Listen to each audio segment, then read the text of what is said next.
After my father-in-law's funeral, my jobless wife smiled like she'd won the lottery. She said, "I'm rich now and you're useless." Then she threw divorce papers on the table before I'd even folded his flag from the coffin. 24 hours later, the lawyer called her back in, laughed, and asked, "Did you even read the will?" I was there when her face went pale. The man she thought left her $500 million had actually left her a lesson. My name's Arden Quill, and I never thought the person I buried that week would be the only one who truly saw my worth. The day my marriage ended was also the day I learned what real inheritance means, because it had nothing to do with money. Before I share my story, I'd love to know you're here with me. Comment hi or tell me where you're watching from. Sometimes knowing someone's out there makes all the difference. Thank you. And now, let me tell you everything.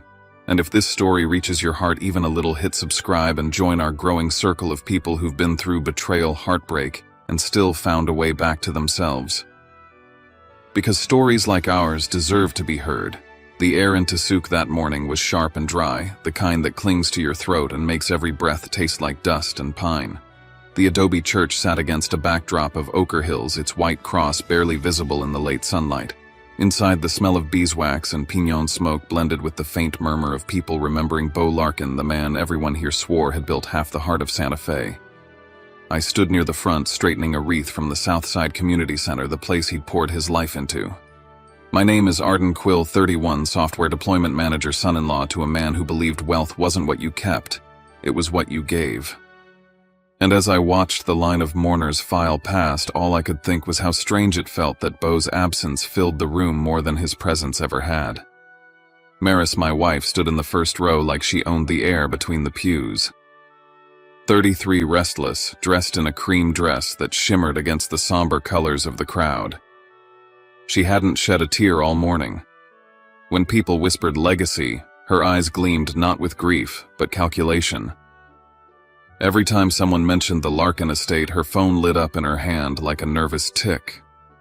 I saw her scrolling, smiling faintly, as if counting the condolences like dollar signs.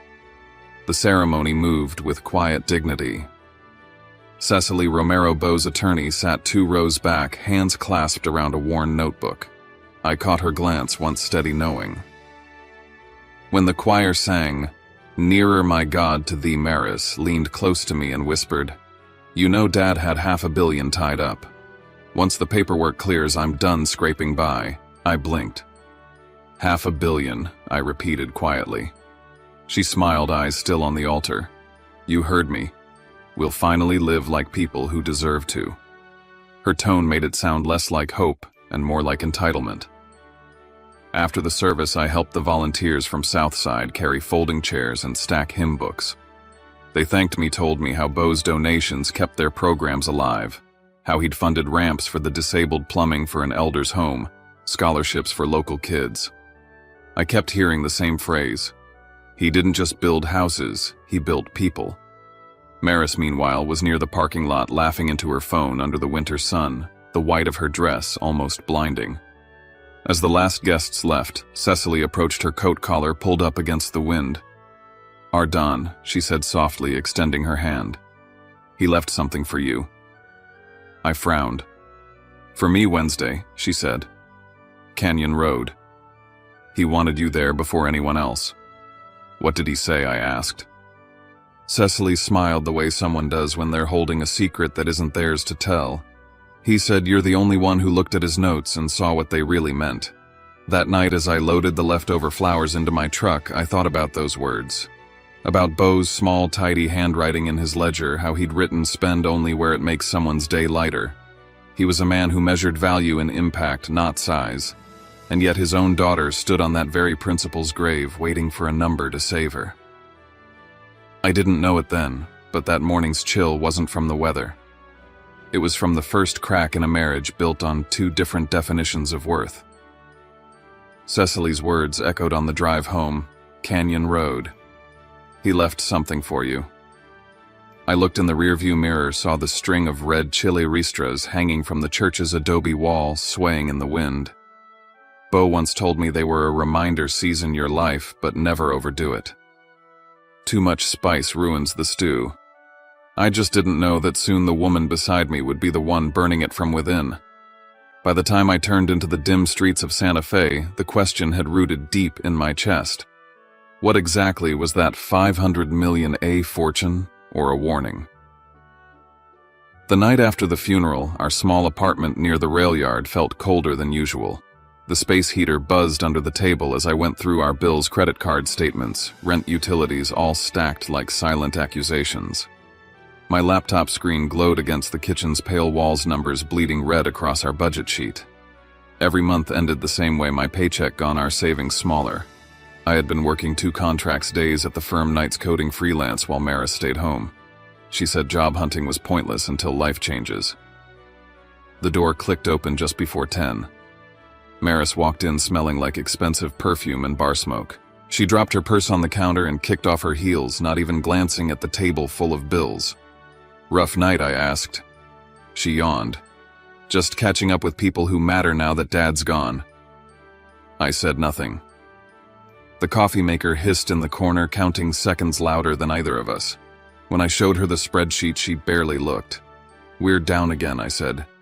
"You spent $400 on skincare, $200 on a resort weekend, and another $1,000 at a spa in Scottsdale. We need to slow down." She smirked, pouring herself wine. "Why a few more weeks and I'll have access to the inheritance? You can stop pretending to budget like we're broke." I stared at her. "Broke isn't a mindset, Maris. It's math." She sipped.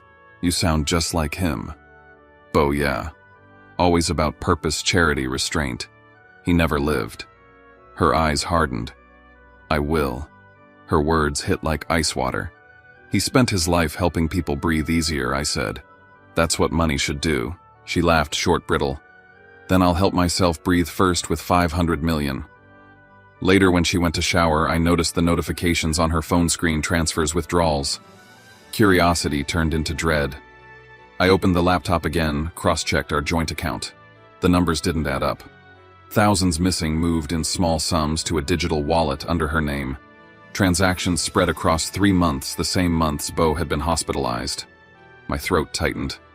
When she came back, I asked, "You've been moving money?" She shrugged. "I took care of Dad." "You think candles and rides to the doctor pay for themselves?" I said quietly. "The caregiver I hired did the bathing and the driving. You were busy posting brunch photos." Her face went blank. "You're accusing me. I'm asking for honesty. I deserve something, Ardan," she snapped. "I've been stuck with your boring paycheck while waiting for my life to start." I stared at her, this woman who'd once said she wanted a life that meant something. Now she only meant more. I didn't argue. There was no point. Every word I said only made her dig deeper into the illusion that money would rewrite her character. Instead, I did what Bo once taught me: stay still when the storm comes. I backed up our financial records, printed the statements, and locked them away. If the inheritance wasn't what she thought, she'd already built her own trap. That night, as she fell asleep scrolling through real estate listings in Taos, I sat on the couch looking at an old photo on my phone, Bo and me installing the ramp outside his house. His hands had been steady despite the tremor of age. Spend wisely, he'd told me, not loudly. I understood him now more than ever. Through the window, the Santa Fe lights flickered like restless stars. Somewhere between their glow and the silence of our apartment, I realized the countdown had begun, not to wealth, but to revelation. In 2 days, we'd be on Canyon Road for the will reading. And for the first time, I wasn't afraid of what I might lose. I was ready to see what she'd built her entire world on, and how fast it would crumble once truth took its first breath. The morning light in Tasuk slipped through the blinds like liquid gold, catching the edges of Bo's old cedar desk. That smell, cedar and paper, always reminded me of the way he spoke, calm, grounded, practical. It was the morning before the will reading on Canyon Road, and I sat in the quiet of his study, the room still filled with his presence. On the far corner of the desk was a sealed envelope with red wax, my name written in his handwriting, deliberate and steady.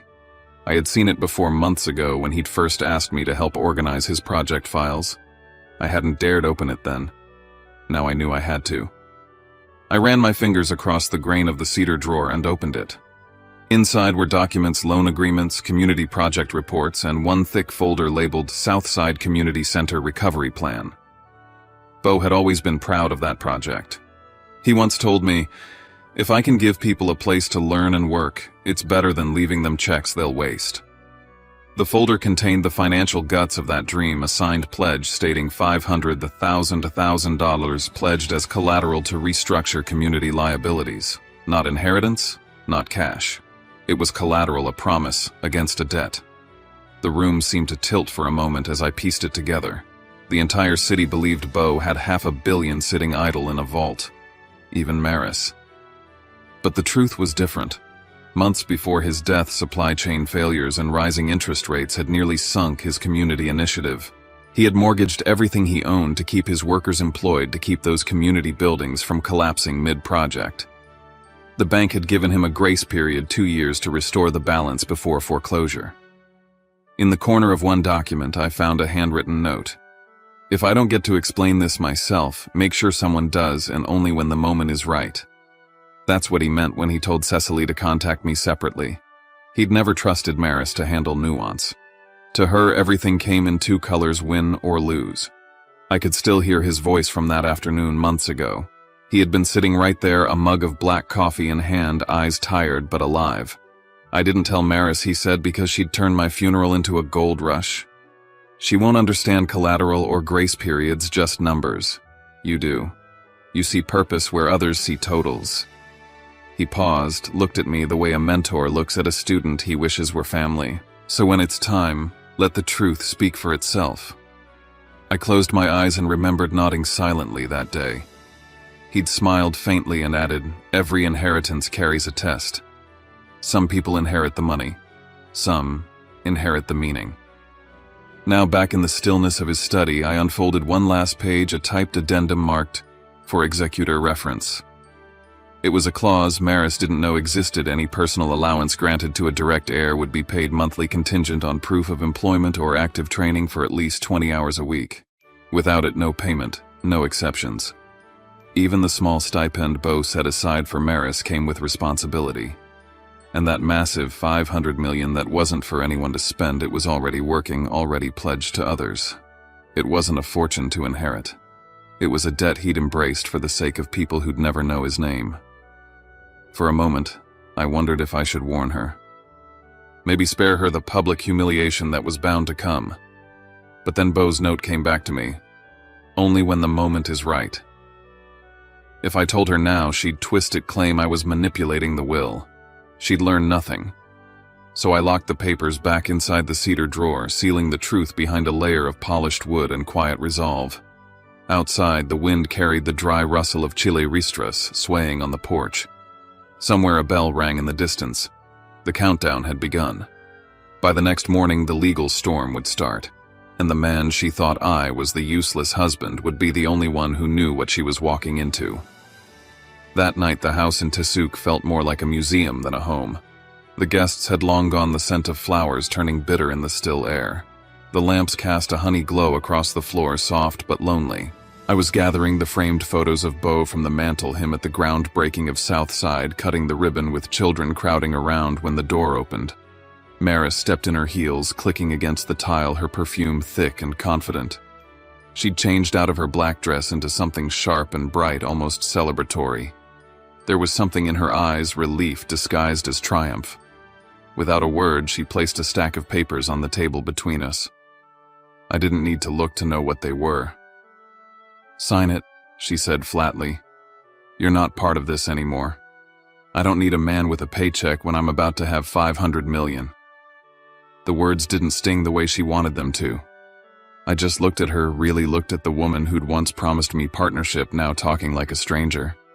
"Are you sure you don't want to wait until the will is read?" I asked quietly. "I already know what it says," she shot back, chin lifted. "Don't act like you understand business, Ardan. Dad took care of me." I nodded slowly. "He did," I said. "Just maybe not the way you think." She sighed in irritation, crossed her arms. "You've always been jealous of what I deserve." Her voice carried that brittle mix of pride and fear. I signed the paper, the pen scratching across the line like a closing door. "File it yourself," I said. "Send my things when you're done." As I turned toward the hallway, a gust of wind from the open window flipped one of Bo's photos face down. I bent to pick it up, and a slip of paper fell from the frame. His handwriting again, small calm. Stay steady when the storm comes. I slid it into my pocket and walked toward the front door. Behind me, Maris's voice softened almost to herself. You'll regret this when I'm gone. I already have, I said, not turning back. Outside, the air was cold, the string of chili peppers twisting in the breeze like red lanterns. I paused on the porch just long enough to hear her phone ring inside. Her tone changed instantly, lighter, conspiratorial. He signed. You'll get your share once the money clears. Just keep quiet. I stood there in the dark, the sound of her laughter cutting through the quiet like a knife. So she had a partner in this, someone waiting for their piece of the dream. Maybe an old friend, maybe a creditor. It didn't matter. The shape of greed was always the same. As I walked to my truck, I glanced down at the signature on my copy of the divorce form. Beneath it in fine print was the date and clause, effective 24 hours after final signature. I froze for a moment. That meant she'd already filed the petition earlier, only waiting for me to complete it. 24 hours. That was how long it would take for my name to disappear from her life, just as the illusion of wealth would soon disappear from hers. I sat in the driver's seat for a while before starting the engine, my hands resting on the wheel. No anger, no bitterness. Just a quiet, steady pulse of clarity. Bo once told me, sometimes losing is the only way to keep your own soul. Now I understood. Through the windshield, I could still see the faint glow of the house behind me, the home that wasn't really mine, filled with things that never belonged to either of us. Somewhere inside, Maris was probably toasting her freedom, believing she'd traded up. But I had seen what she hadn't: the papers in the cedar drawer, the truth waiting to undo her illusions. By the time that clause took effect, and by the time the bank locked the accounts, her empire of air would vanish. And when the storm came, as it always does, I would do exactly what Bo had asked. I'd stay steady. By the next morning, the world had rearranged itself into silence. The papers were signed, the house behind me no longer mine, and yet I felt lighter than I should have. I checked into a small hotel near Santa Fe Plaza, opened the window, and watched the city breathe under the winter sun. I told myself this was freedom, but it still tasted like ash. Then my phone buzzed with a single message from Cecily. The will reading has been moved up. Be ready. Meanwhile, miles south in Albuquerque, Maris was dressed for victory. Her heels clicked across the marble floor of Los Pinos Trust Bank, the kind of place with walls of glass and silence so thick it made you whisper. She was accompanied by her lawyer, a young man with slicked back hair who looked more like a salesman than counsel. They approached the counter, her voice ringing with entitlement. I'm here to access the Larkin estate account.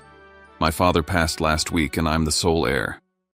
The banker smiled politely, typed something, then stopped. The pause was long enough to cut through the air. He checked again, slower this time. Mrs. Larkin, I'm afraid there's a restriction on that account. Maris frowned. Restriction? What does that mean? The funds are supposed to transfer. The man's tone shifted. The $500 million in question has been temporarily frozen pending collateral review. The assets are pledged, not liquid. Her eyes widened. Excuse me, that's my inheritance. The banker cleared his throat and handed her a document stamped in blue ink. It's collateral for a community redevelopment loan. Mr. Larkin's records indicate the balance was due to be settled this quarter. Until that's completed, the funds can't be accessed. Maris's voice sharpened. You're saying I can't touch a single dollar? The branch manager arrived, older, deliberate, holding a file. Mrs. Larkin, your father used that account to secure employment projects for hundreds of people. The estate isn't bankrupt, but it's not distributable either. In simpler terms, the money is serving someone else before it can ever serve you. Somewhere around that moment, my phone started vibrating in my hotel room. Her name flashed on the screen, the same name that once made me smile. I answered. Her voice came through like a blade. What did you do? She screamed. You locked it, didn't you? You're trying to steal from me. I kept my tone even. I didn't do anything, Maris. Have you read the will yet? I don't need to read it. My father would never hand power to an outsider, especially not you. I took a slow breath. Then maybe you should ask yourself why Cecily told you to prepare yourself before the reading. There was silence, followed by the sound of her breathing, sharp, uneven. "You're lying," she said, but her voice was smaller now. "Your father didn't hide money, Maris," I said quietly. "He used it. You just never noticed where." She hung up. Minutes later, another text came in, this one from Cecily. "Arden, come to Canyon Road immediately. There's a clause they haven't read yet. 3 hours." I closed my bag and grabbed my jacket. As I stepped out into the cold, the world felt like it was finally catching up with the truth I'd been carrying. At the same time, in the parking lot outside Los Pinos Trust, Maris stormed toward her car. A man was leaning against it, a familiar face I recognized from old photos. His name was Grant, a real estate broker Bo had fired years ago for falsifying contracts. Maris froze when she saw him, so he said with a crooked smile, "Heard the gold mines locked." She crossed her arms. "It's just temporary."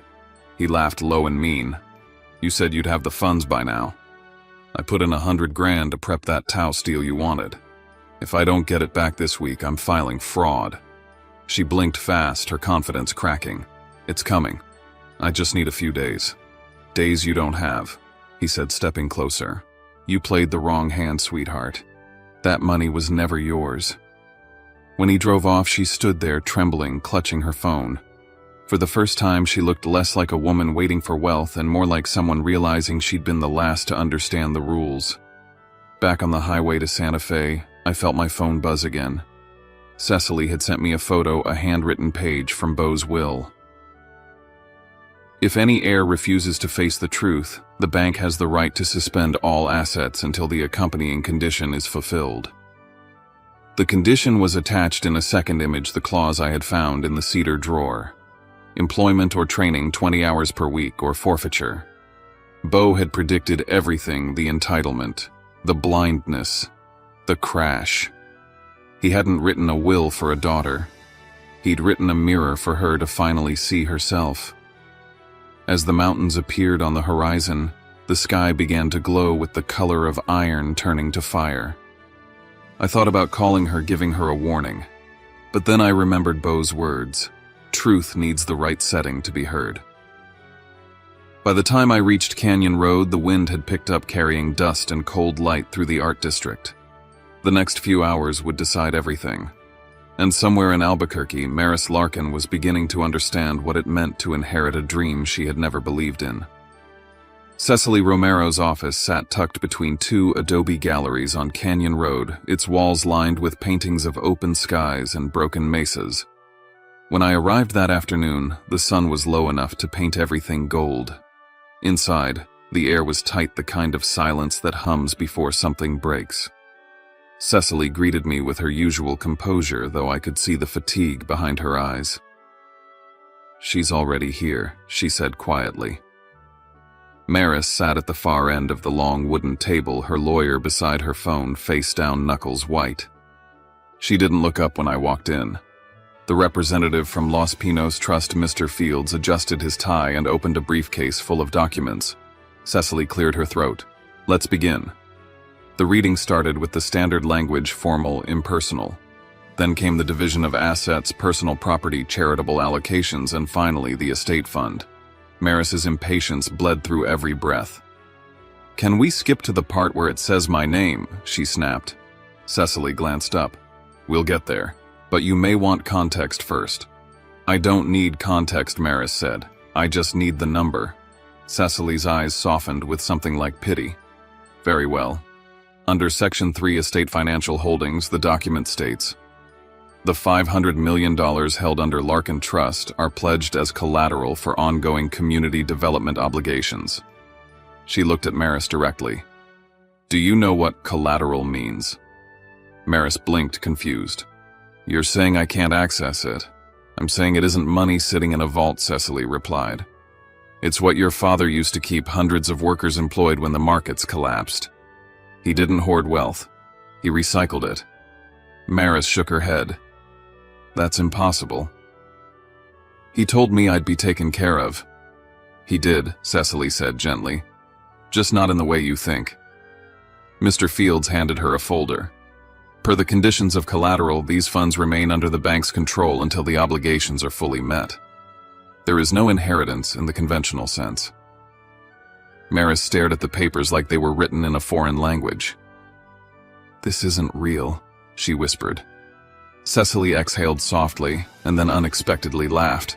It wasn't cruel, just a sound of disbelief at the sheer irony. "You know, Mrs. Larkin, you filed your divorce this morning. By law, that means you're no longer a spouse at the time of this reading. Therefore, you're excluded from the personal bequest of $80,000 your father left for you. You signed yourself out." The room went still. Maris's jaw clenched, eyes darting toward me. "You knew about this, didn't you?" I shook my head. "No, but he did warn you about timing." Cecily continued, her tone even. "To ensure fairness, Mr. Larkin left a separate amount, $40,000, to Mr. Arden Quill for professional and personal assistance rendered during his illness. It's a recognition, not charity." I felt heat rise to my face. "I didn't expect I know," she said quietly. "He trusted you to use it wisely." Maris looked stricken, her lawyer whispering something she didn't seem to hear. Then Mr. Fields spoke again, laying a new document on the table. "There's one final matter. As of today, the $500 million has been officially transferred to the Bo Larkin Foundation, designated as a permanent community trust. No individual inheritance will be granted." Maris's voice broke. "So it's gone, all of it not gone," Cecily said. "Repurposed. Your father believed responsibility was a form of wealth. This was his way of teaching it one last time." I reached into my jacket and unfolded the sealed letter I'd been carrying since the funeral. Cecily nodded for me to read. My hands trembled slightly as I opened it. Bo's handwriting was the same as always, careful, deliberate. "If you're reading this, it means you kept your calm when the storm arrived.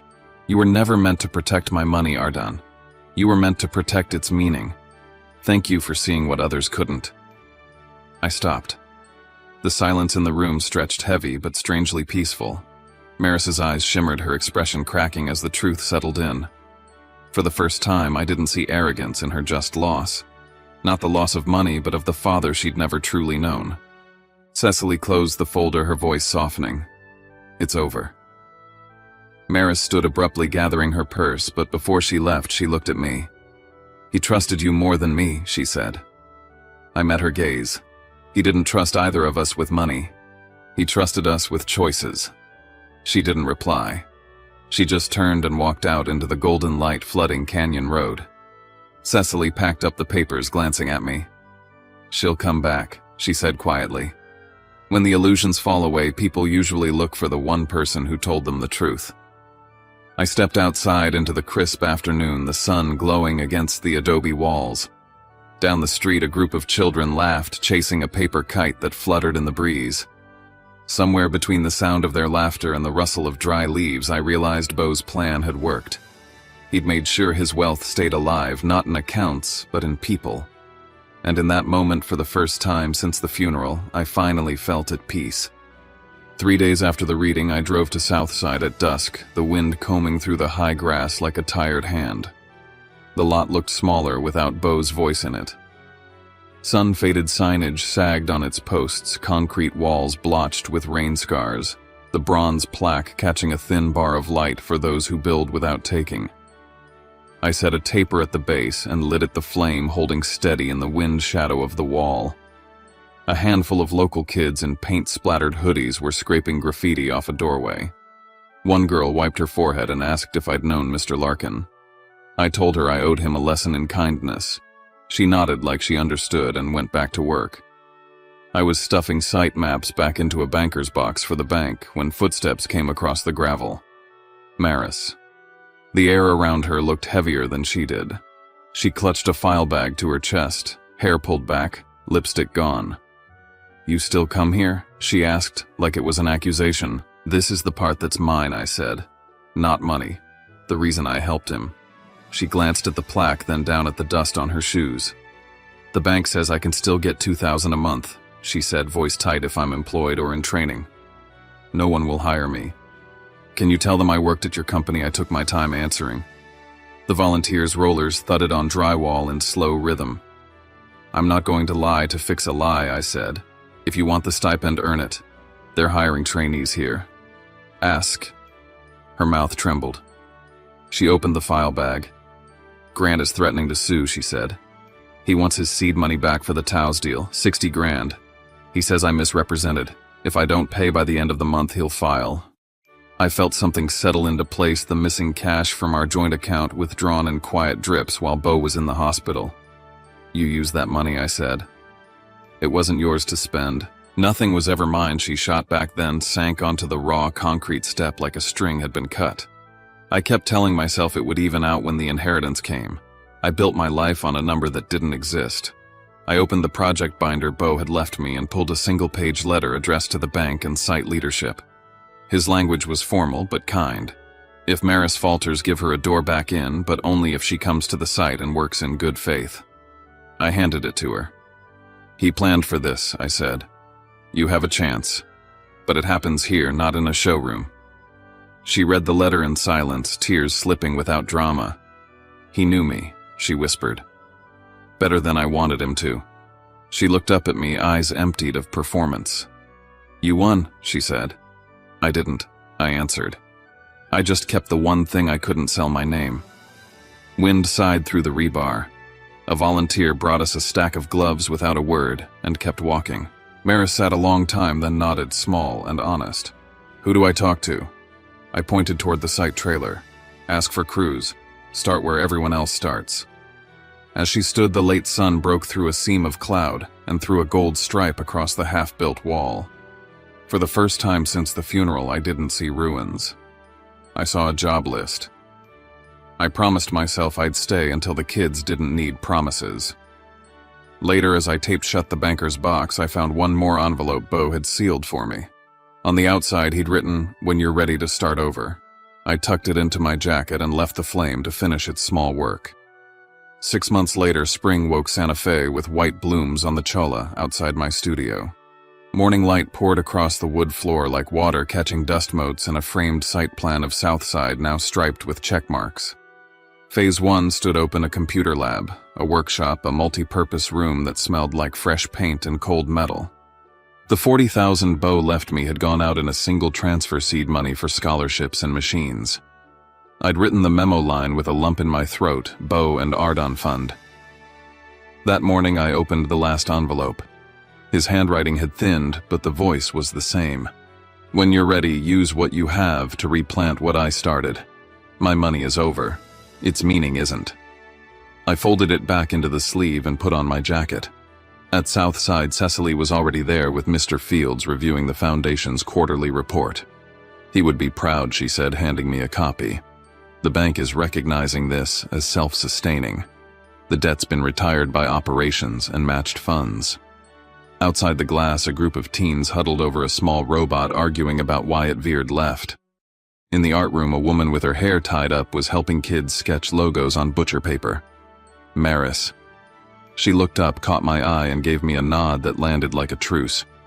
She met me in the hallway with an envelope. "What I owe you," she said. 10,000. I'm not asking for anything. I just want it off me.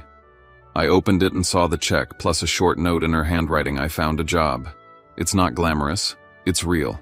Keep it, I said. When you cover someone else's tuition or rent, I'll consider the debt paid. Her mouth quirked into something like a smile. I start full-time next week, she said. Program assistant. I know where the brooms are now. She started to walk away, then turned back. Thank you for not humiliating me when you could have. It wasn't mercy, I said. It was Bo's design. Cecily waved me toward the courtyard. The board had set up folding chairs and a small podium under a string of paper flags. Families gathered with phones out. The plaque had been polished. The letters threw off fresh light. When they introduced me, I felt the old panic rise, the part of me that prefers code to microphones. But then I saw the kids through the glass wall, heads bent over their projects, and the words came. Mr. Larkin once staked his fortune so other people wouldn't lose a paycheck, I said. He could have left us money. He left us work.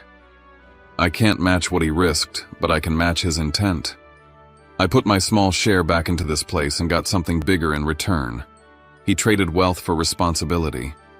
I traded my anger for quiet. We both made a profit. A few people laughed softly at that. The wind caught the flags, the chimes on the porch clinked against each other like glass coins. At the back row, Maris stood with her hands clasped, eyes bright, not asking for the front anymore.